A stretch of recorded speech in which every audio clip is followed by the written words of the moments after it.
Welcome to Leadership Sovereignty, the podcast. I'm your host, Terry Baylor, along with Ralph Owens. And today, discover when your goals resonate with who you are, you'll find deeper motivation, consistency, and resilience naturally.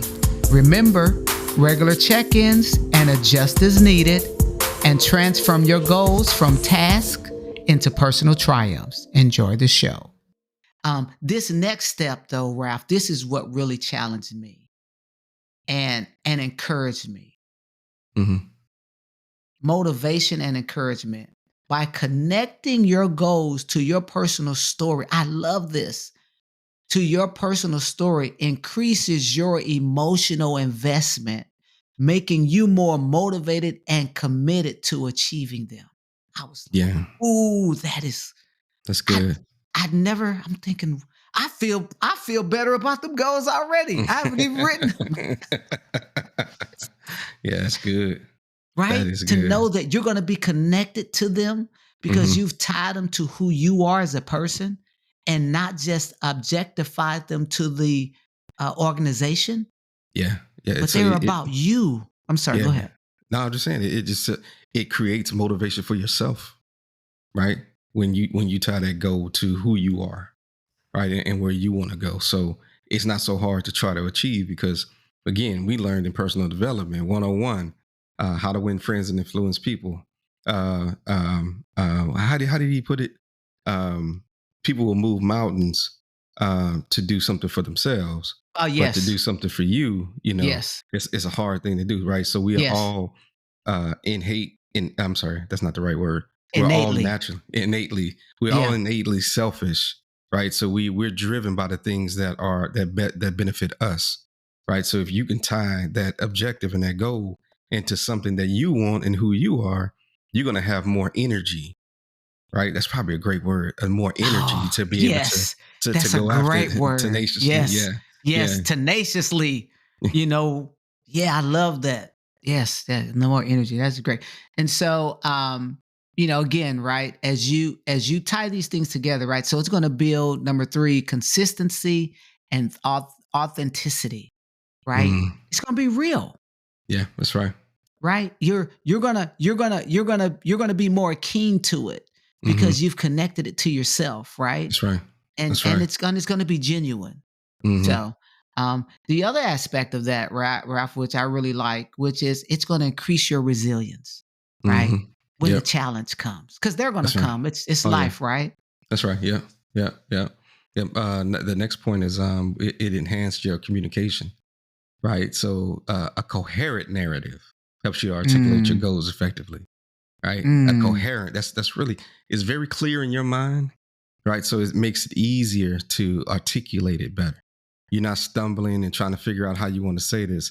To your point, Terry, you gave your personal narrative just right off the top, right? Because when it's a part of you, it becomes easier to communicate. Yes, yes, Yeah, yes. And yeah. here's the thing, too, right? I love about it. It allows for you to articulate in a way where people can understand it, Hmm. right? That's right. That's right. Right. That's right. And people know, we've all seen a person who has tried to give us a pitch that they just did from memory, and one that comes from a person who's speaking from their experience. You can see the difference between those two scenarios very, very, very easily. So once it's a part of you, you can be able to communicate it from a part of you, right? And Yes, not, a yes. scripted, whatever you're just going to read just to give them an answer. So I'm gonna help y'all out with that. It's soul music, man. It's That's it. soul. It's coming from the essence of who Yeah. you are.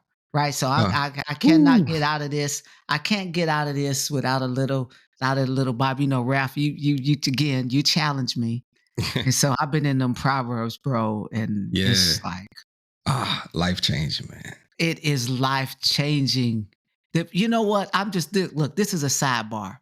Mm, I told my wife, I said, I did not know this. It says it's good for your bones. It's mm, good for health. I'm like, mhm. what?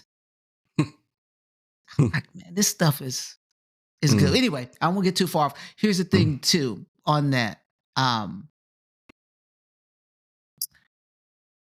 the reason back to the soul comment and Proverbs. right? The Mm-hmm. Bible says, guard your heart with all diligence. Why? Mm-hmm. Why does it do that? Say that.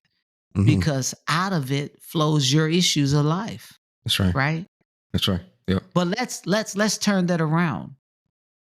My passions are Mm. in on the inside. They're in my heart, That's right. right? Yeah. So I'm Yep. guarding it from the things that shouldn't be in there, but of the things that are in there that should be in there, Yeah. I want those to come out, That's right. right? Yeah. Because out of it Yeah. comes now there's one interpretation, issues of life. We Mm-hmm. can also say comes out of your your desires, your Mm-hmm. successes, Mm-hmm. right? Mm-hmm. Your your goals, Mm-hmm. right? Your you know, the things that you're involved in, they're going to Mm-hmm. come out of there. So when Mm-hmm. you practice this Yeah. and you tie your goals to who you are and it Mm-hmm. comes out of your heart, out of the Mm-hmm. soul area of who you are, Mm-hmm. how well will you be able to articulate that? I got a great example for that. So, for those who don't know, I play bass guitar, and when I would learn songs, there would be times where I could play a song just simply from memory of the notes, right?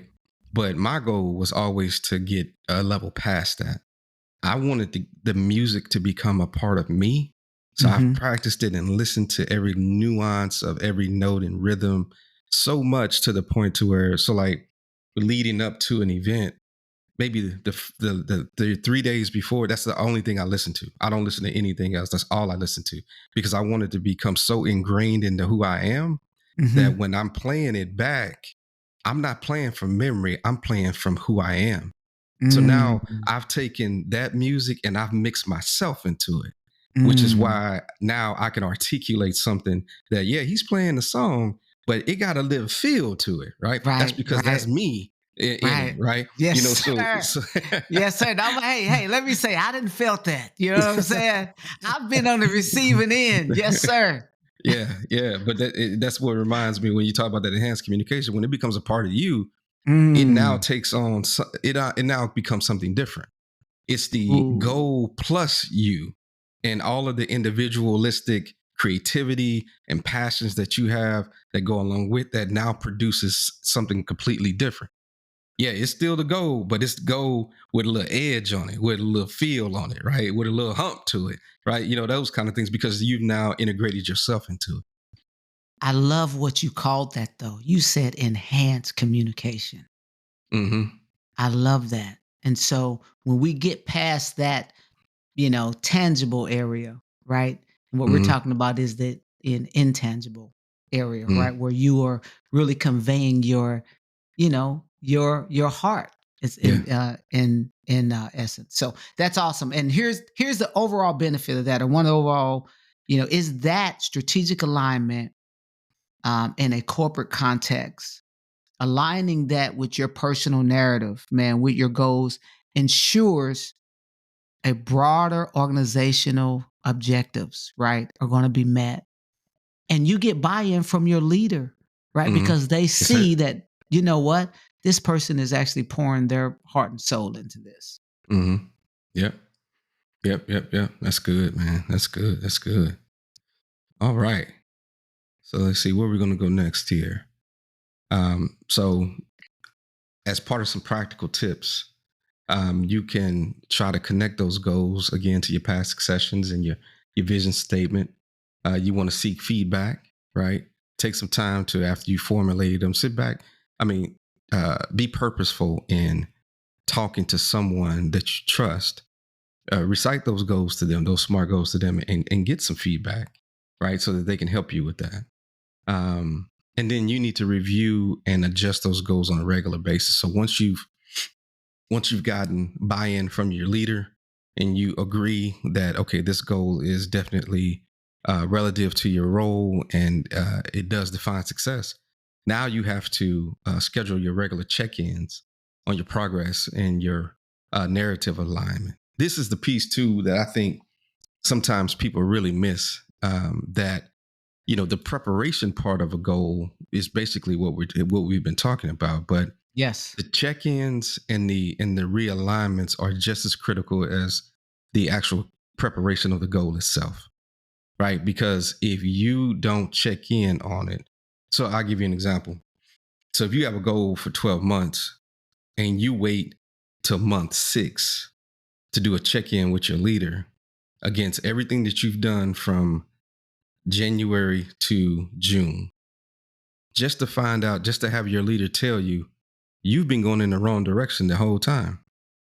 You've lost a half year worth of time to be able to change your direction. Now imagine if you were checking in once a month and your leader told you in January, hey, you're going in the wrong direction. You need to go this direction.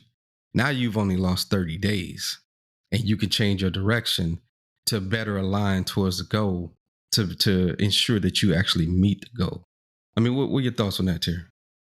Yeah, Ralph, that goes back honestly to the mid-year check-in, right? Mm-hmm. That principle, right? Mm-hmm. We want, and here's the thing. Let me tie something else into that. As much as we want that, to check in with that leader, you're going to be checking in with yourself, right? Because if you are keeping track, and it's a SMART goal, right? Because it's time-based, right? So let's go back to what we were doing, right? It was specific, it was measurable. So if you're measuring it, right, you're going to know that, right? And so part of that measurement is reporting it up. So let's just think about that being a normal nuance of the process, right? But to your point, Raphael, we do not want to just set it. Look, this is, I don't know, what was it? Set it and forget it. This is not that.